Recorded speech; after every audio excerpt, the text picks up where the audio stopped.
Hey everyone, Mr. Sujano here. In this video, I've got a ton of emulation news for you. We're talking about the PlayStation 4, PlayStation 3, Nintendo Switch, and Nintendo 3DS. Let's get started.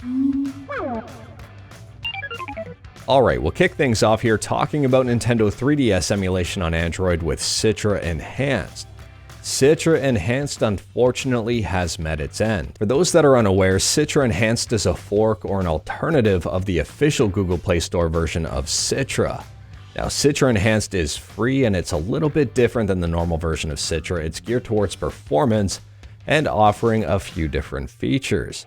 Unfortunately though, in terms of performance, it was outclassed by Citra MMJ. To be quite honest with you, Citra MMJ is incredible when it comes to the performance of 3DS games on Android.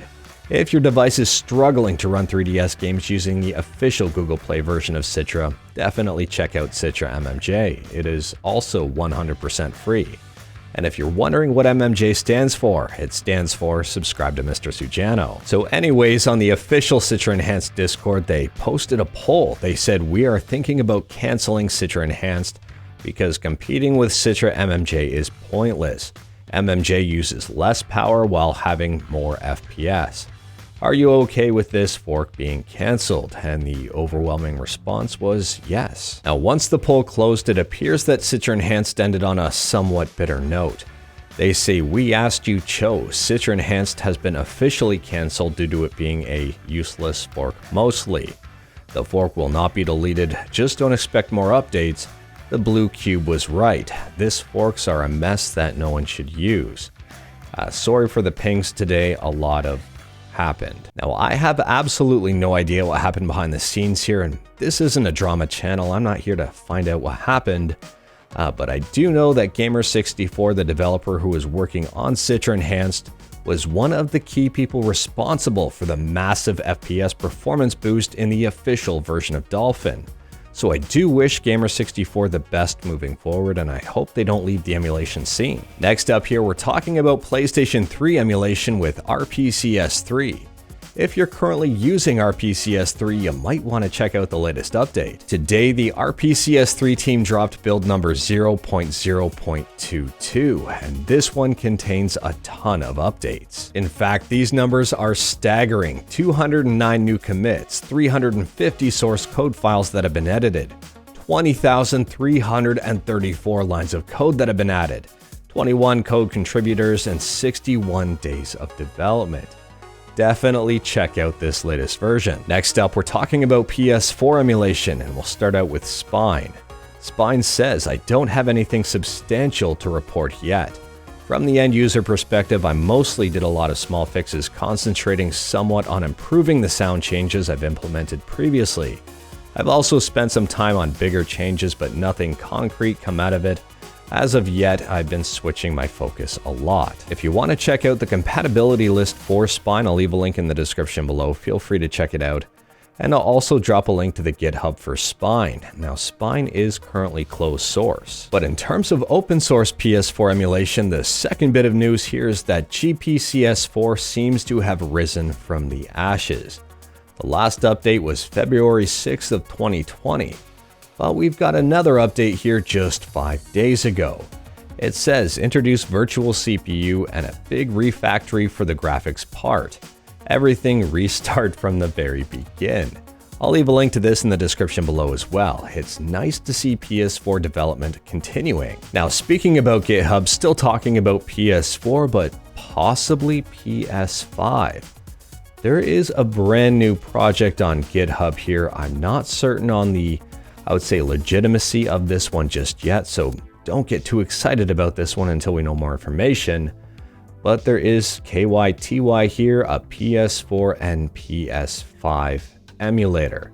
I am incredibly skeptical about this one, and I'm going to be investigating to learn more about it. I just found out about this one today. It's fairly new, and I'll drop a link to it in the description below as well if you're interested. Next up here, we're talking about Nintendo Switch emulation on Android, and we'll start out here with an emulator I kind of despise, and that would be EggNS. EggNS version 3 here, or version 0.3, or whatever the heck they're calling it, has just released. They're promising a bunch of updates, and unfortunately for a lot of people, it's still only compatible with GameSir. However, they've added a controller so it's compatible with the GameSir X2 and also the brand new X3. And for those wondering why I don't support EggNS, I've covered these points in previous videos. I'll quickly sum them up here. In my opinion, this is a sketchy and questionable app. I don't recommend it at all. It is not available on the Google Play Store in its current format. I highly doubt it ever will be. I don't think it would pass any sort of check whatsoever. This app does require an online connection in order to work. It doesn't need one, but it requires one. The permissions here are questionable. On top of that, you could scan this APK for viruses and receive no issue whatsoever. That doesn't mean this app isn't malicious. It might be mining your data in the background. It might not, but there's a good chance it is. On top of that, if that's not bad enough for you, or if you don't care about that stuff, EggNS has stolen Yuzu code in order to work. It's actually also stolen Skyline code in order to work for those custom GPUs. So this app has stolen code from different emulators and kind of mashed them up here in a broken mess. Emulation accuracy is poor. It's all hacked up in order to even get these games running. It might even cook your phone in the process. If you're using this emulator, you probably noticed your phone heats up quite a bit. On top of that, in my opinion, this entire app here is just a gimmick to sell a controller, the GameSir X2 and now the GameSir X3. Now, all of that brings me to the last thing we're talking about today, Nintendo Switch emulation on Android with the best Switch emulator on Android and my favorite Switch emulator on Android, Skyline.